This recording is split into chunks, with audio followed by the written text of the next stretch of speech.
Welcome, I'm Martina, your trusty guide through the pages of Camp Half-Blood and beyond. Grab your camp shirts, ready your weapons, and let's embark on this epic adventure together. This is Delphi Dispatches. Welcome back to our coverage of the first Percy Jackson book, The Lightning Thief. And yeah, I don't have any housekeeping stuff up front. So let's jump right into the action. Delphi Dispatches. As I was expecting, until we wait on news on Season 2, there are not any other related news, really. So I have just a few social highlights I want to get over. First of them being an interview released on the Percy Jackson Instagram channel, where Ariane is interviewing Lin-Manuel Miranda, and we saw part of this interview actually already in the documentary. But it's just a really nice interview, and they're having fun conversations. And then I have two posts from Rick, which were both posted on Threads and reposted on Instagram. The first one is regarding the King Chronicles, and there he says that he's not giving up on Carter and Sadie, and they're having productive conversations for the future of the adaptation. So hopefully we'll get news regarding the King Chronicles adaptation soon. And the last news part, social highlight, is also from Rick. It's a post about how he knows when he accepts changes for the series. And I'm just gonna read the post since, as always, Rick said it best. After hearing a pitch for a PGO episode today, I was thinking about what makes me embrace a change from the source material or not. I asked myself, is there a good reason for the change? Does it add value in terms of character development or backstory that I think will please my readers? Does it get us to the same place in the end, so we are not changing the series' story arc? If so, I'm likely to be receptive. Fortunately, our writers are usually just as focused on honoring the books as I am. This again shows us that Rick and the team writing the series are super focused on making the series as accurate as possible and only changing necessary things. And one other thing for our news part is awards. So on the 14th of April, there was the award ceremony for the Writers Guild of America Awards. And there, in the category of Children's Episodic, Longform and Specials, was a nomination for the Percy Jackson series, specifically for Rick and John Steinberg, and for I accidentally vaporized my pre-algebra teacher. Unfortunately, they did not win this one. Demigod discussions. Now let's get into the next chapters of the book. Today we're covering chapters 5 through 8. Without further ado, let's start with chapter 5. I play pinochle with a horse. After the traumatic events on the hill, Percy woke up in an infirmary bed. Half awake, he noticed a girl feeding him some pudding that tasted like buttered popcorn. I am very much a consistency person, so I would not be happy about the situation. The taste has to match the consistency, in my opinion. The girl was questioning Percy, asking him about what will happen on the summer solstice, and mentioning that something got stolen. As she noticed that someone was coming, she just shoved some more pudding into Percy's mouth and he passed out again. The next time that he woke up, he saw this blue-eyed blonde dude in the room staring at him with his dozens of eyes. Yes, dozens of eyes all over him. Percy went back to sleep. I mean, same, I would have done the same, thinking it was just the usual sleep paralysis demon, And time Percy woke up for good, he wasn't even in the bed anymore, but he was sitting out on a deck chair on a veranda covered with a blanket, but everything was still kind of hurting. And here I'm questioning who carried Percy onto the veranda. Who is strong enough to carry a full-grown child? I mean, if I'm thinking I have a niece that is 12, and I don't think I could carry her. Or it's just that I'm not strong enough. Next to him stood a glass of what looked like iced apple juice, and as he tried to grab it, Grover's voice surprised him. And it was just good old Grover, not the goat version, so Percy figured out that what happened just was a weird dream. But then Grover thanked Percy for saving his life and gave him a shoebox. In the box was the ripped-off horn of the Minotaur. This was when Percy realized that it wasn't just a dream. He actually fought and killed a Minotaur, and his mom, his mom, was really gone. Grover tried to calm Percy down, and in the process, he stomped so hard on the floor that his shoe came off, and it revealed a hoof. So this confirmed for Percy that Grover was actually a satyr. But he didn't care that satyrs and minotaurs are real. His mom was gone. And we see that Percy has the correct priorities. He suddenly felt quite dizzy, and Grover helped him lift up the glass from the table, and as Percy drank it, he got very confused. The drink that looked like iced apple juice tasted like his mom's warm chocolate chip cookies.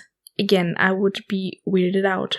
For me, if I was drinking the same thing, it was like, this should have like a milky consistency and not like juice. Anyway, after Grover took the glass, he led Percy around the porch to meet Mr. D and Chiron. On the way, Percy marveled at the scenery around them, figuring they must be at the north shore of Long Island.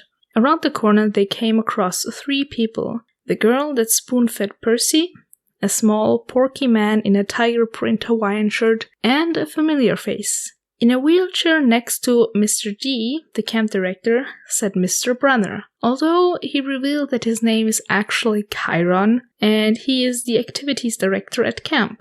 Chiron introduced Percy to the girl, her name is Annabeth, and he sent her off to check on Percy's accommodations.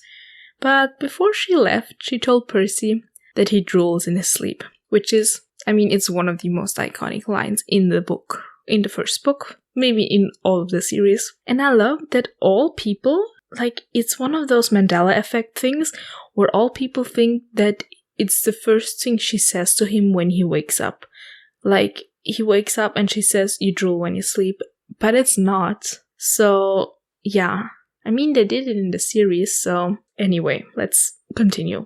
Chiron explained to Percy that it had been a while since he had made a house call to a potential camper, which is why he was at Yancey. After this explanation, Mr. D wanted them to play pinochle with him. Relenting, Percy joined in, even though he didn't know the rules. While they were playing, Percy got frustrated and wanted to know where he was and what was going on. Chiron explained to Percy that the gods are real, yes, the Greek gods, the ones you learned about but weren't paying attention to.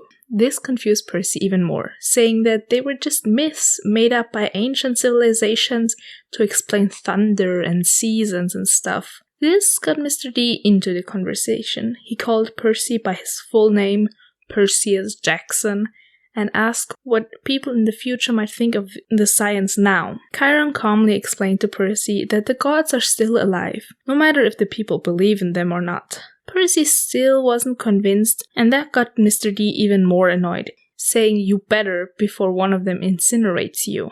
After that, he waved and a goblet full of wine appeared out of nowhere. Percy was speechless, and the other 2 seemed to be used to it, and Chiron just reminded Mr. D about his restrictions.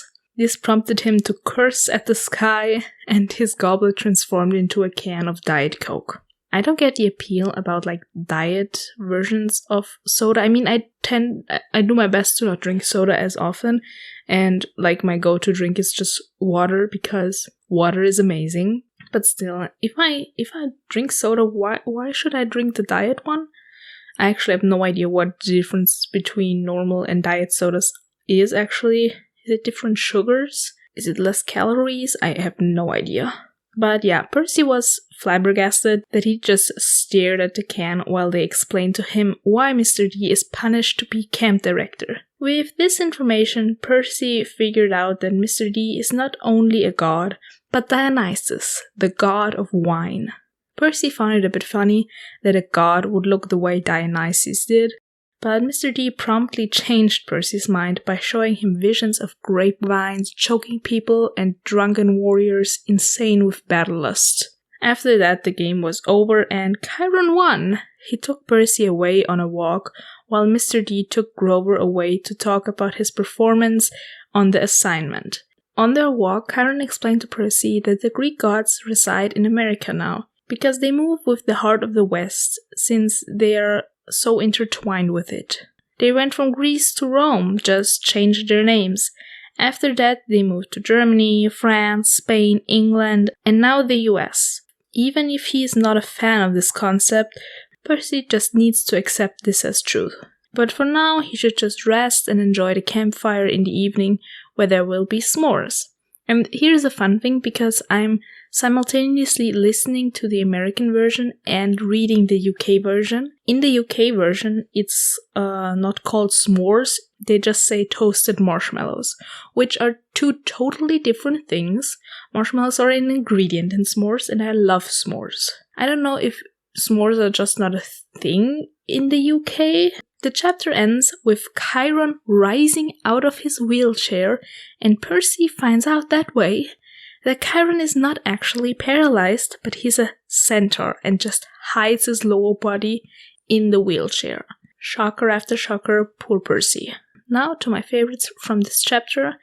My favorite quote is, "I stared across the meadow. There were groves of trees, a winding stream, acres of strawberries spread out under the blue sky. The valley was surrounded by rolling hills, and the tallest one, directly in front of us, was the one with the huge pine tree on top. Even that looked beautiful in the sunlight. My mother was gone. The whole world should be black and cold. Nothing should look beautiful." This is just like, I know my quotes and sentences are not just quotes and sentences, they're like text blocks, but they're just so good.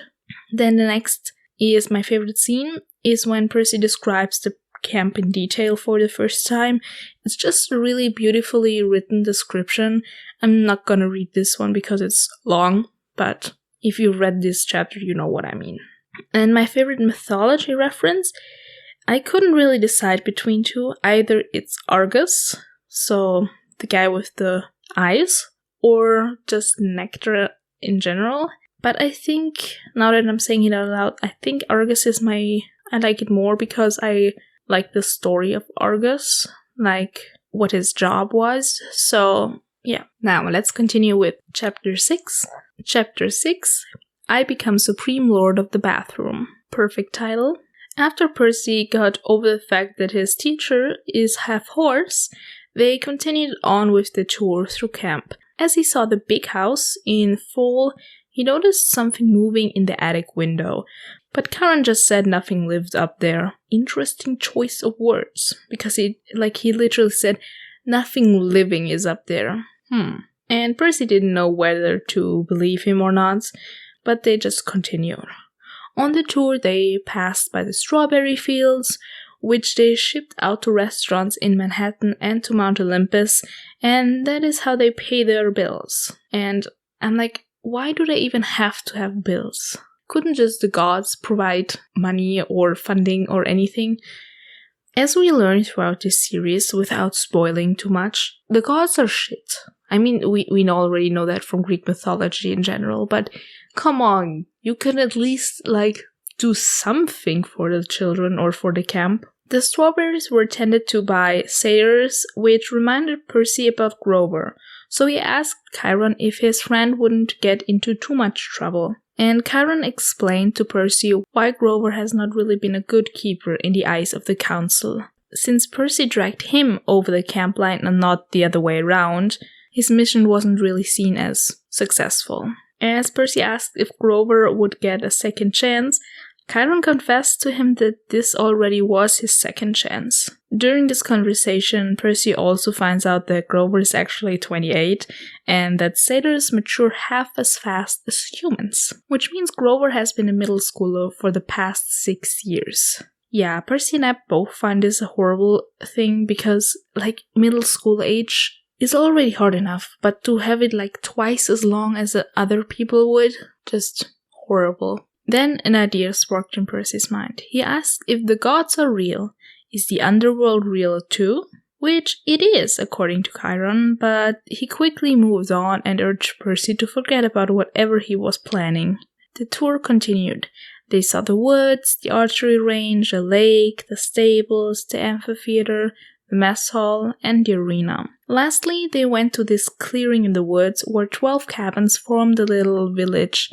Every cabin looked distinctly different, and in the middle there was a small girl tending to a huge fire. Each cabin is dedicated to a god, and some of the cabins seemed to be empty, while others were mostly crowded with children. In front of cabin 5, Percy noticed a loud girl a bit older than him. She was mean-looking and sneered at him. As they reached cabin 11, Annabeth was waiting for them. She was reading a book as Chiron passed Percy over to her. This was the Hermes cabin. At the top of the entrance was a caduceus, the symbol of Hermes. And since Hermes is the god of travelers, among many other things, this is where Percy would be staying until they find out where he belongs. This is also why there are so many other kids here, and the cabin was quite crowded. A guy about 19 emerged from the crowd. He welcomed Percy and pointed to a place on the floor, which Percy could claim for himself. The guy seemed like a normal nice guy, except for the unsettling scar in his face. Annabeth introduced him as Luke, cabin counselor of cabin 11. After the brief introduction, she grabbed Percy and pulled him out of the cabin and told him to keep his act together and try harder. This confused and angered Percy at the same time. Like, what does this girl want from me? Why would anyone want to switch places with him and almost get killed? He also asked how it was possible that he killed something that is supposed to have died hundreds of years ago. Annabeth explained to him that monsters don't die like mortals do. They just regenerate and come back, since they don't have souls. Percy got even more upset during this conversation and asked why they couldn't just spread the cramped cabin 11 out into the other cabins that were empty. Annabeth clarified that you don't choose in which cabin you stay. It depends on who your parent is, and she was not talking about Sally. She told him that Percy was a demigod. This is the first time someone told Percy directly to his face that he was a half-blood or demigod. Before Percy could process this information, the mean-looking girl from cabin 5 showed up.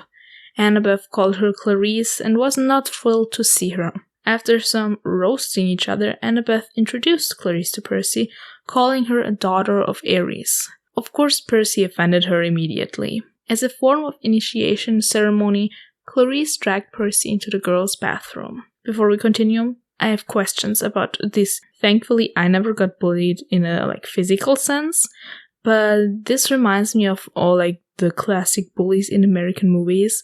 I never understood the thing with initiation ceremonies as well, whether it be the bullying kind or the things you see in films of colleges, those frat houses, initiation things. I don't understand those things. But yeah, back to Clarice. She and her friends made fun of Percy, and Annabeth was just standing in the corner watching through her fingers. As Clarice was about to shove Percy's head into a toilet, the water in it disappeared. Confused, Clarice loosened her grip on Percy, and then suddenly the pipes started creaking and the toilets almost exploded as water rushed out of them, barreling into Clarice and her friends, soaking them from head to toe. The water had even soaked Annabeth, but hadn't pushed her out of the bathroom like the other girls. The only dry spot in the whole bathroom was the area Percy was at. Yep, that was chapter 6.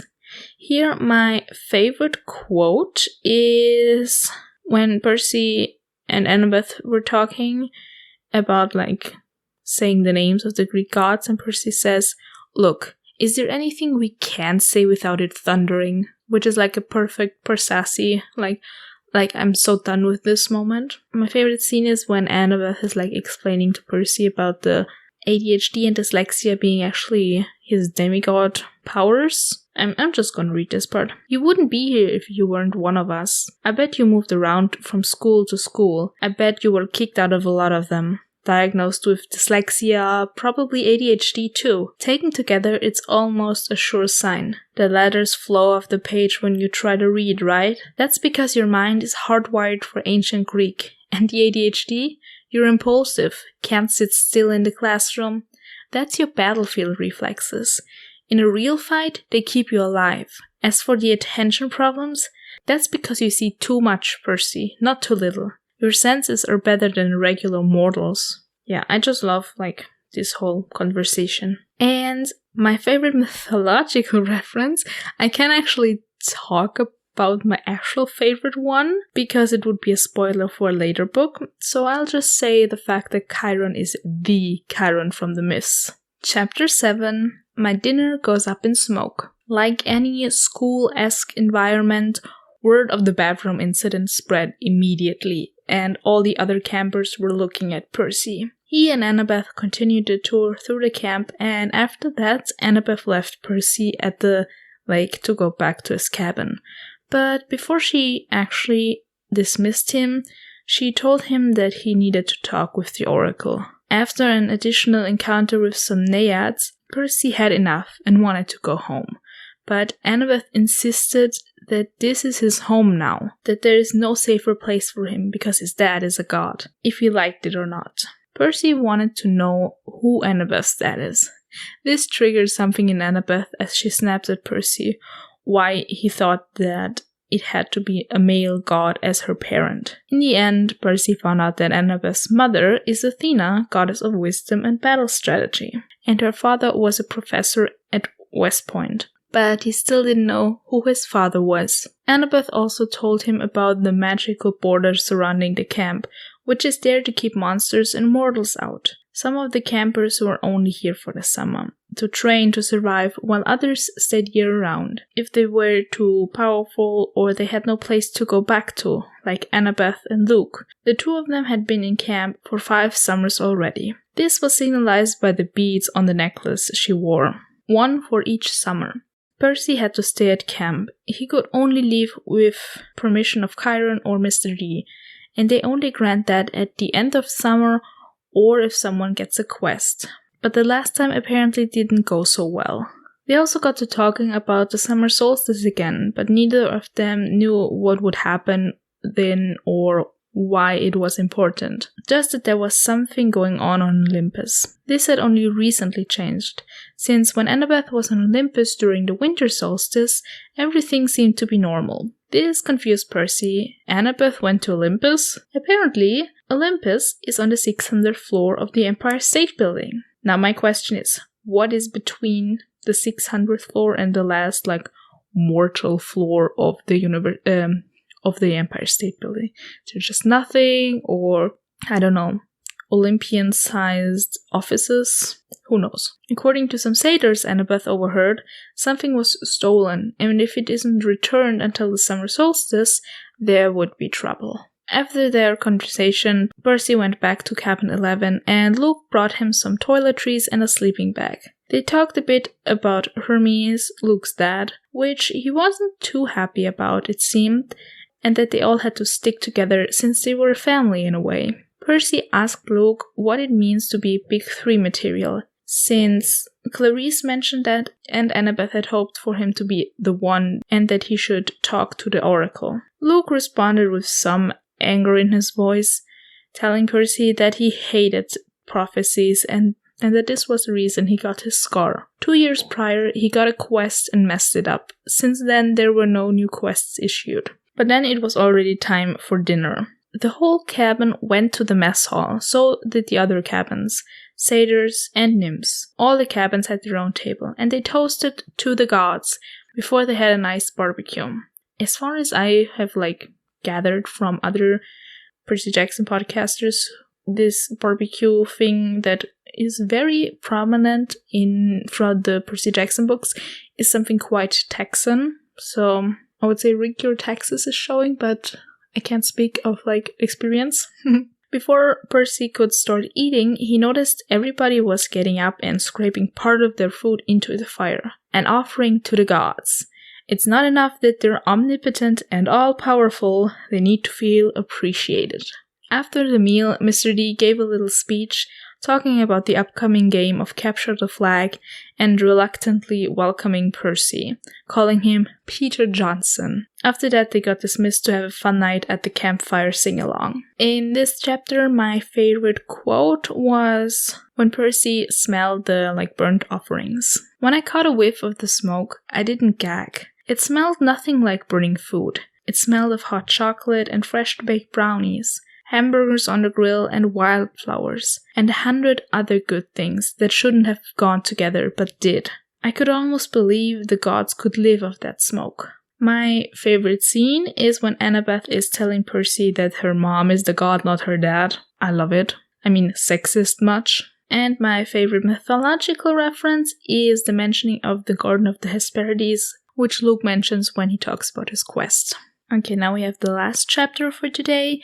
Chapter 8, We Capture a Flag. The following days, Percy settled into a routine, learning ancient Greek from Annabeth in the mornings and trying to find what he was good at in the afternoons. He tried many different things, archery, blacksmithing, and wrestling.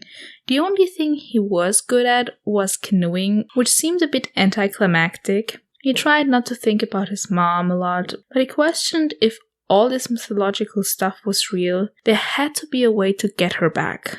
He started to understand Luke's resentment toward the gods. On the Thursday afternoon, Percy had his first sword fighting lesson and Luke was his instructor. Percy did okay, but he couldn't find the perfect sword for him. They were all really not balanced right in his opinion. As they did a pair exercise, Luke and Percy grouped up and Luke went to town on Percy, trying his best to teach him the correct poses, but as they stopped for a break, Percy was battered and bruised already. To refresh themselves, both Luke and Percy poured some water over their heads. This quickly revitalized Percy as they headed back to fighting. Luke wanted to demonstrate a disarming technique on Percy. They sparred a bit and surprisingly Percy held his own. He even managed to use the disarming technique on Luke. This surprised everyone and Luke was really excited for Percy and he wanted him to repeat it, which unfortunately did not work. The next day, Percy spent the afternoon with Grover by the lake. They talked about Grover's conversation with Mr. D. Unfortunately, the judgment was suspended and Grover had to prove himself in another way, like going on a quest with Percy, although these chances were very low. In their conversation, they came upon the topic of the empty cabins, and Grover explained why 4 of them were empty. Number 8 is for Artemis, who is a maiden goddess, and she has no children. Same with Hera, who is the goddess of marriage, and therefore has only children with her husband Zeus. Then there are cabins 1 and 3, Zeus and Poseidon. The 2 of them, alongside with their brother Hades, made a pact to no longer have children, since they were too powerful. They all held up the deal until about 17 years ago, when Zeus had a daughter, but a broken oath upon the river Styx always has consequences, and in this case the consequences didn't affect Zeus himself but his daughter Thalia.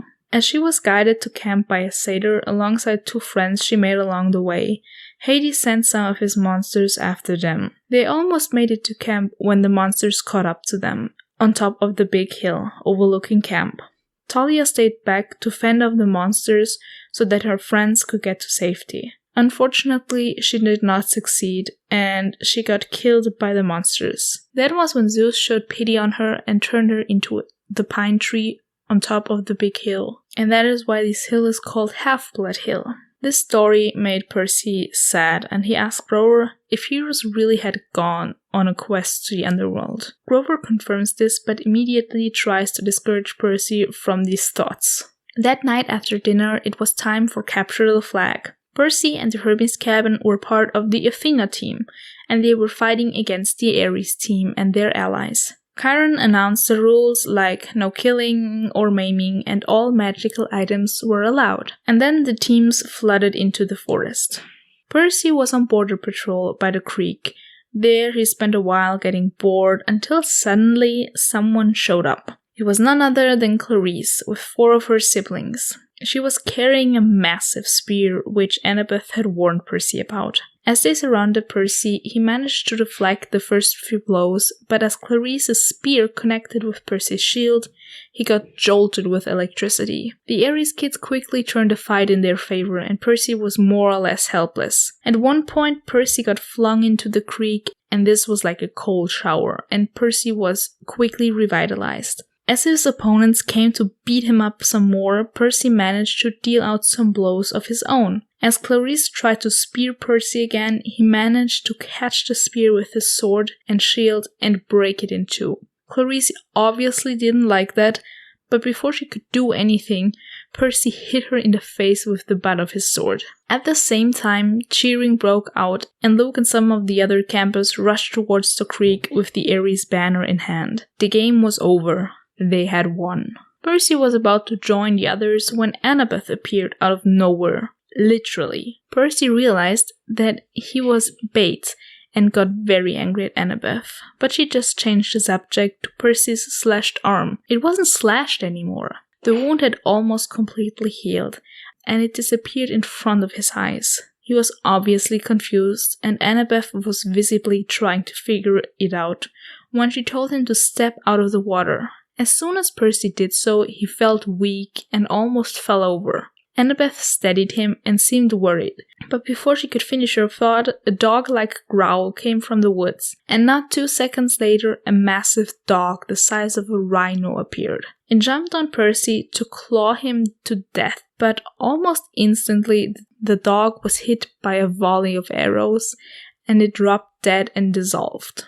Chiron came up to them and concluded that this hellhound had to have been summoned by someone. Percy was badly wounded, but instead of getting him to the infirmary, Annabeth insisted for him to get into the water. Percy, too tired to argue, did just that, and instantly he felt better. His wounds started to heal, and there was a collective gasp coming from the campers. They were all looking at something above Percy's head. As he looked to see what they were looking at, he could make out a fading symbol of a trident, the sign of Poseidon. Percy had been claimed by his father.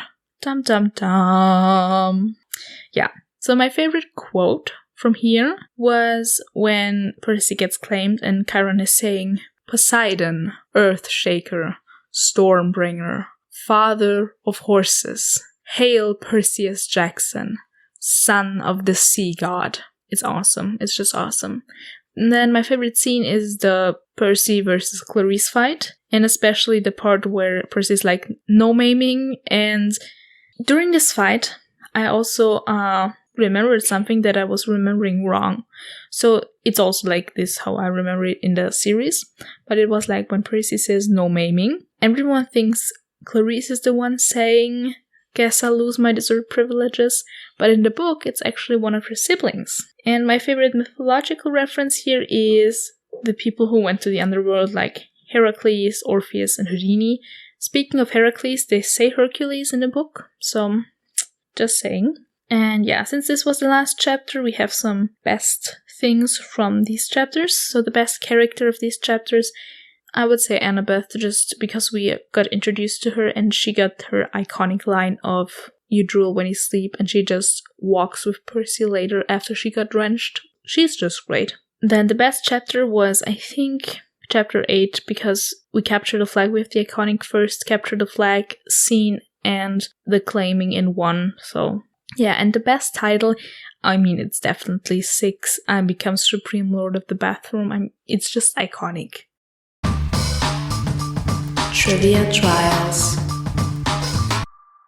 Now, let's check out the answers from last episode. The first one was, what was the first Funko Pop figure? The first Funko Pop figure was released in 2010 at San Diego Comic-Con. It was actually a 4 that were released at the same time. There were 2 Batmans, 1 Batgirl, and 1 Green Lantern. So if you said any of those, congratulations. And the second question was, what is the street name and number of Camp Half-Blood? So, I actually don't remember in which book it is, or if they explicitly state it in a main book, or if it's just in one of the companion books. The number and street name of Camp Half-Blood is 3.141 Farm Road. yeah, I looked it up. Of course, it's not a real place in Long Island, but what I noticed in Long Island, like on the tip of Long Island, there is a Camp Hero State Park. I find that just a really fun fact. And now the questions of today. The first one is, I talked about the WAG awards that went down where Percy Jackson was nominated, but they did not win. Who did they lose to?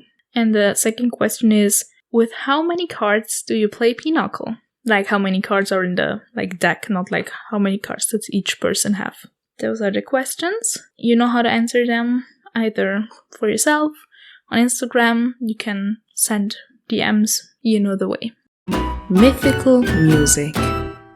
For music this time, I was a bit struggling to find a perfect song when I thought of one. So there is a song on TikTok, which is like a Percy Jackson cover version of another song. So since the cover version is not on like the streaming platforms, we'll just take the regular version. And the song is called Legend Lake by Miggy Snyder. I hope I'm saying that right. I hope it's Miggy, or is it Maggie? And she was actually the one who made like the Percy Jackson cover version, as I think. And yeah, unfortunately, the cover version is not on the streaming platform, so I'll do the original version, which is also still gorgeous. And if you want to hear the cover, I will post something on Instagram about it. And that concludes another adventure with Delphi Dispatches. Thank you, Demigods, for joining me on today's quest. Please consider subscribing to the podcast. And if you want to connect with me on Instagram, just follow at Delphi_Dispatches_pod for updates and a fun community. This is Martina, signing off until next time. And remember, the real world is where the monsters are.